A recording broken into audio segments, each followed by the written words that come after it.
आप सभी को रक्षाबंधन की खूब खूब बधाई हो। जल्दी बैठो। नारायण, ये श्रावणी पूर्णिमा, गुरु पूर्णिमा को संकल्प किया जाता है और श्रावणी पूनम को संकल्प को साकार करने के लिए दृढ़ता से व्रतवान होकर संकल्प को कार्यान्वित किया जाता है। इसको नारियली पूनम भी बोलते हैं।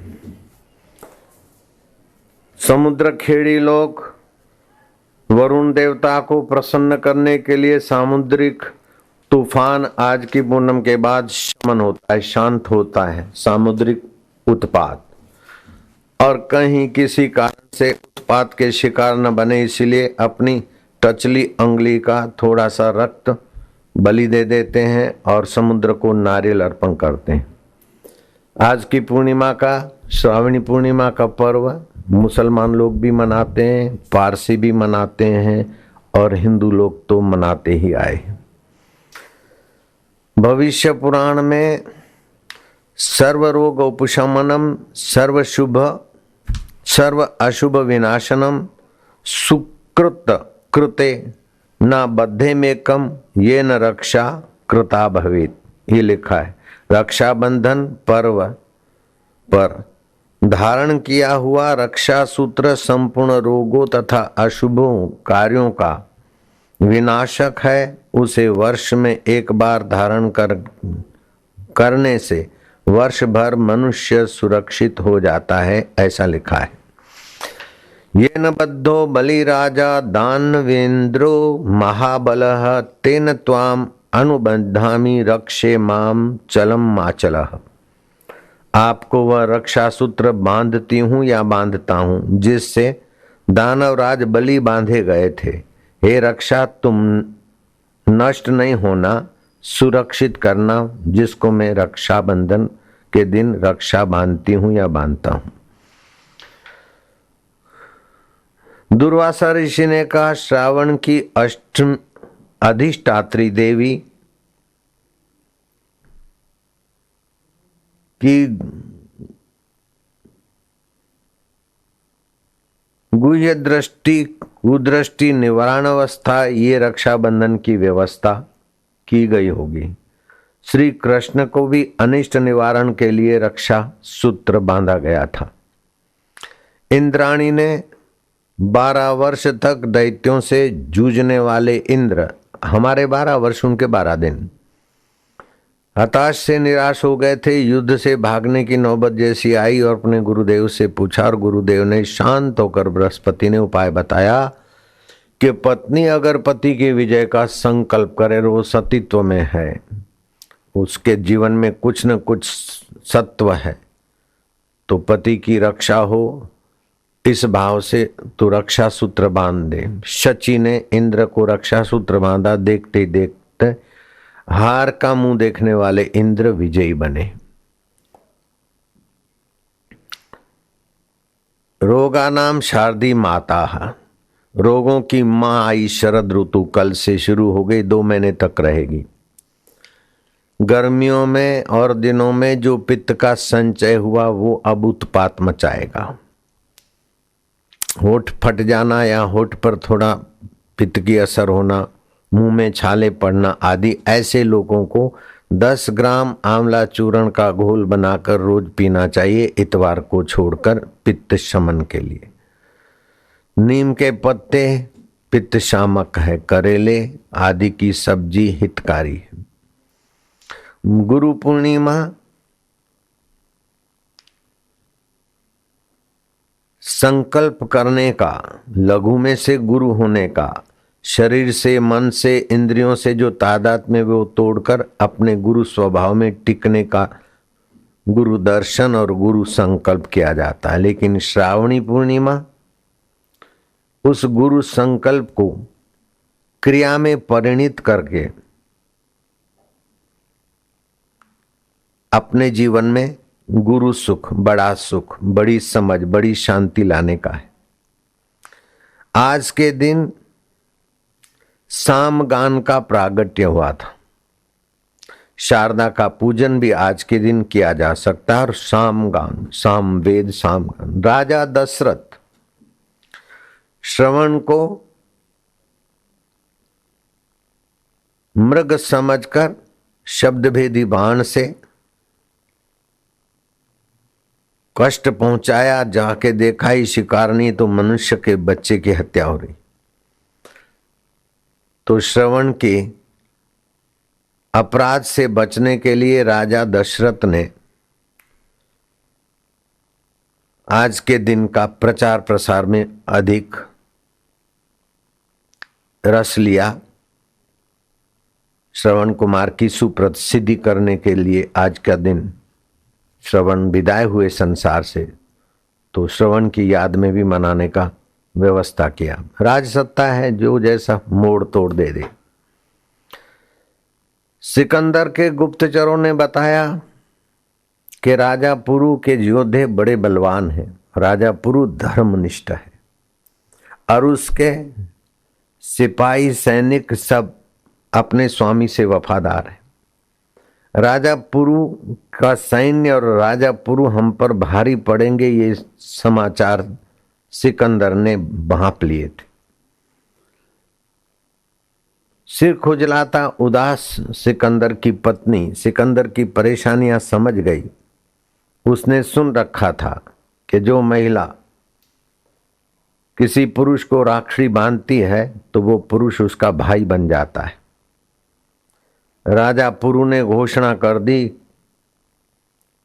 कि 4 दिन के बाद जो रक्षाबंधन महोत्सव आ रहा है, महिलाओं को, कन्याओं को राज दरबार में आने की सख्त मना है, लेकिन ये रक्षाबंधन महोत्सव के लिए कोई भी बहन मुझे भाई के नाते रक्षाबंधन बांध सकती है।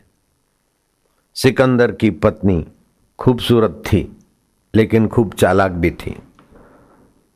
माइयों की कतार लगी थी और देखा कि विदेशी महिला कुछ अजनबी सी है, लेकिन करे तो क्या करे, राजा पुरु का आदेश।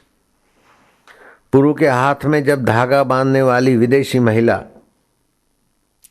धागा बांध रही तो पुरु समझ गए कि तुम सिकंदर की, हाँ बोले, मिसिस सिकंदर। धागा बांधने के बाद उसने कहा, आज से तुम मेरे भाई हो गए, मेरे पति की रक्षा करना, मेरे सुहाग की रक्षा करना। बोले कौन हारेगा कौन जीतेगा ये तो मुझे पता नहीं है, अगर मैं जीतूंगा तो तेरे पति के प्राणों की रक्षा करूंगा। वचन दे दिया उस बहादुर ने। लेकिन मुझे उस बहादुर की बहादुरी पर अफसोस हो रहा है।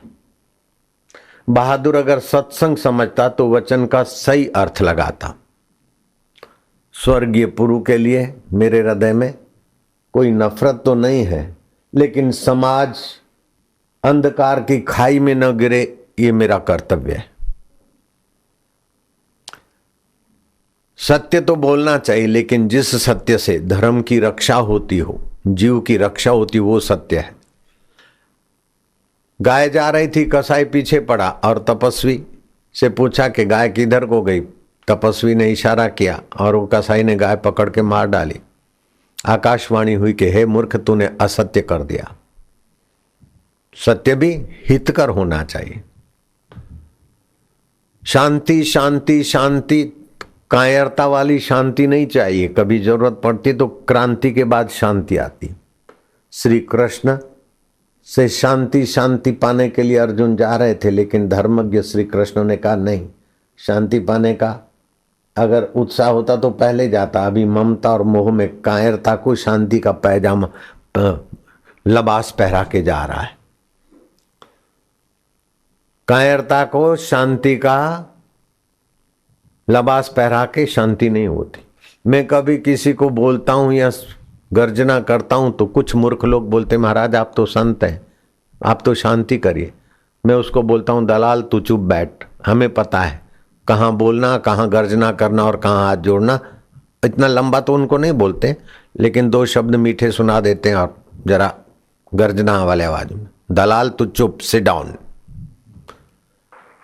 धर्म आपको कायर नहीं बनाता है और धर्म आपको बुद्धू नहीं बनाता है। उसने पुरु राजा से रक्षा सूत्र बांध के 1 पैसे का धागा अपने सुहाग की भीख तो मांग ली, लेकिन पुरु ने बड़ी भारी गलती की। देखो, मैं पुरु का विरोधी नहीं हूं, लेकिन पुरु ने सत्संग नहीं किया होगा। अगर सत्संग किया होगा तो किसी कथाकार बोंदू की बातें सुनी होगी, तत्ववेता ब्रह्मज्ञानी का सत्संग नहीं सुना होगा। युद्ध छिड़ गया और पुरु के बलवान बलिष्ठ पहलवानों की, योद्धाओं की, कईयों की तो उसकी भी बलि हुई, इनकी भी बलि हुई। आखिर पुरु और सिकंदर आमने सामने हुए तो पुरु के हाथी ने सिकंदर को रथ से गिरा दिया। पुरु उतरा, हाथ में मयान से तलवार निकली हुई है, लेकिन वो वचन दिया हुआ है, पुरु सोच रहा है। इतने में सिकंदर के योद्धाओं ने पुरु को बंदी बना दिया और पूरा राज्य चला गया। क्या रक्षाबंधन का ये अर्थ होता है क्या? जवान मारे जाए और राज्य गुलाम हो जाए क्योंकि हमको रक्षा बांधी उसने। पुरु सोचता रहा और सिकंदर ने उसको बंदी बना दिया। बंदी बनाकर सिकंदर पूछता है कि मैं तुम्हारे साथ कैसा व्यवहार करूं? तो धर्मनिष्ठा थी। बोले, जैसा एक सम्राट दूसरे सम्राट से व्यवहार करता है आपको ऐसा ही करना चाहिए। सिकंदर ने कहा, अच्छा आओ बैठो मेरे साथ। साथ तो बैठाया लेकिन राज तो नहीं छोड़ा। तुम्हारे पास पूरा मौका था, एक तलवार के झटके से मेरा शीश तो उड़ जाता, मैं लाचार होकर गिर गया था। हाथी ने तुम्हारी बहादुरी दिखाई तो तुम विजयी हो रहे थे, फिर इस विजय को तुमने हार में कैसे स्वीकार किया? बोले, तुम्हारी पत्नी धागा बांध के गई। अरे बोंदू, धागा बांध के गई तो तुम मारने से बचा बंदी तो बना सकता था, उसके सुहाग की रक्षा कर सकता था। सोचने की क्या जरूरत है? धागा बंधा उसका मतलब क्या? तू देश को हार ले। मैं पुरु की इस कृति से असंतुष्ट हूं और मैं चाहूंगा कि भविष्य में भारत के समझदार धार्मिक लोग भगतड़े नहीं बने। Work value work, play value play, that is the way to be happy and गैट। धर्म का अर्थ समझो। धर्म का अर्थ ये नहीं कि आपको कोई उल्लू बनाता जाए, क्या करें हम तो भगत हैं, क्या करें ये नहीं। क्षमा तो होनी चाहिए, लेकिन कोई हिंसा करता है तो आपको सुरक्षा के लिए प्रतिहिंसा करनी चाहिए, चाहे शाब्दिक हो, चाहे वो जैसा साधन अपनाता है, आपकी युक्ति में जैसा साधन आए। कोई हिंसक आपको नोच जाए, बहू बेटी की इज्जत ले जाए, क्या करे, सीताराम सीताराम, शब में भगवान है। धत तेरे नालायक, तूने सत्संग का दुरुपयोग किया है। बहू बेटी की इज्जत जा रही है, क्या करें, सब में भगवान है कायर कहीं के। नारी की जितनी महिमा हिंदू धर्म ने गाई और ऊंचाई की है, ऐसी और मजहबों में नहीं है। आपकी समझ को ऐसा बढ़ाओ कि मौत भी आ जाए तो तुमको धोखा ना दे। मर गया है, मौत किसकी आ रही? जिसकी मौत आती वो मैं नहीं हूं, और जिसकी मौत आती है उसको कोई जिंदा नहीं रख सकता है, और मेरे को भगवान स्वयं भी मार नहीं सकते, क्योंकि मेरा आत्मा परमात्मा का आत्मा एक है। मौत बहुत तो शरीर पर अपना प्रभाव दिखाएगी, मुझ चैतन्य पर मौत की दाल नहीं गलती। जो चैतन्य भगवान नारायण का है, शिव का है, विष्णु का है, मेरे गुरु का है, वही चैतन्य आत्मा हमारा है। सो हम 15 से 25 मिनट ओमकार का चिंतन करो, सारी बेवकूफियां चली जाएगी। जिसके जीवन में सत्संग नहीं, वो धार्मिक आदमी पुरु की नहीं गलती कर सकता है। जिसके जीवन में सत्संग है, उसका अंतरात्मा पद पद पर उसे उचित मार्गदर्शन भी देता है। इसलिए सत्संग बहुत जरूरी है। पुरु ने वीरता भी दिखाई, धार्मिकता भी दिखाई, लेकिन सत्संग रहित की धार्मिकता ने देश को नोच डाला। कुछ ऐसे नालायक लोग होते हैं कि अपनी थोड़ी सी गलती से इस मातृभूमि की बलि देने की नालायकी कर देते। एक नालायक घोड़े सवार था, उसके घोड़े की नाल की कील निकल गई थी। किसी ने कहा तो कील ठुकवा दे, बोले हाँ 2 पैसे 1 पैसे की कील लगवा देंगे। फिर कहा कि कील नहीं लगवाई, कभी भी काम में आ सकता है, घोड़ा दौड़ा के राजा की खबर ले जाएगा, तो राजा का घुड़सवार है। हाँ बोले लगवा दूंगा। शत्रुओं ने धावा बोल दिया। राजा ने पत्र लिखकर सैनिकों को बोला ऐसे ऐसी व्यू रचना करो और क्या स्थिति है मुझे तुरंत समाचार दो। वो लापरवाह टट्टू नालायक, धिक्कार है उसकी लापरवाही को। और उसको घोड़ा दौड़ाया, किली निकली हुई थी, नाल निकल गई, घोड़ा गिरा, सैनिक मरा, चिट्ठी वहां पड़ी रही, देश हार गया। धिक्कार है लापरवाह टट्टू। लापरवाह व्यक्ति तो कुत्ते से भी बेकार होते। मेरे आश्रम में कोई लापरवाही करता है तो मुझे वो दुश्मन से भी खतरनाक लगता है। लापरवाही नहीं करना चाहिए।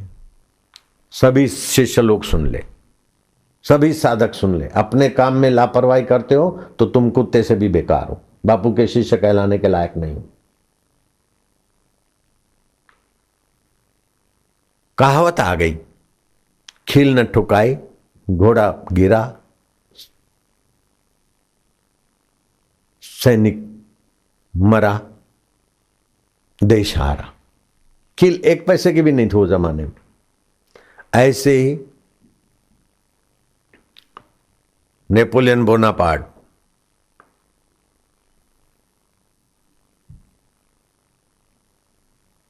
वाटरलू युद्ध में समय दिया था, युद्ध करने गया। वो युद्ध में कुशल था बोनापार्ट, नेपोलियन, लेकिन उसका सेनापति ग्राउची युद्ध में आने के समय से 10 मिनट लेट आए। और ऐसा कुशल नेपोलियन वाटरलू युद्ध में बंदी बन गया और सेंट हेलेना जेल में आखिरी जिंदगी गुजारकर परेशान हो गया। 10 मिनट उसके सैनिक ने आने में लापरवाही की, 10 मिनट की।